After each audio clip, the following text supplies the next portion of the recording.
Kalaboso ang isang 24 anyos na lalaki matapos mahulihan ng 9 na paketeng hinihinalang shabu sa ikinasang bypass operation ng PNP sa Barangay Santa Lucia, Pasig City. Ang balita mula kay Patrol Woman Ivy Corporal. Kalaboso ang isang 24 anyos na lalaki na pinangalanang si alias Vincent sa ikinasang bypass operation ng mga operatiba ng Station Drug Enforcement Unit ng Pasig City Police Station dakong alas 2:10 ng madaling araw sa East Bank Road, Barangay Santa Lucia, Pasig City. Nakuha mula sa sospek ang 9 na pakete ng hinihinalang shabu na may timbang na humigit kumulang 12 gramo.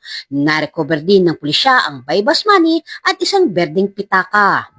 Dinala ang sospek sa opisina ng Station Drug Enforcement Unit para sa dokumentasyon at pagsasampa ng kaso para sa paglabag sa Republic Act 9165 o mas kilala bilang Comprehensive Dangerous Drug Act of 2002 sa Pasig City Prosecutor's Office.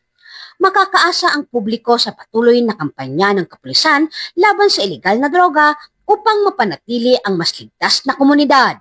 Mula dito sa Metro Manila, ako po ang inyong PNN correspondent, Patrol Woman Ivy Corporal, alagad ng batas, tagataguyod ng balitang pulis.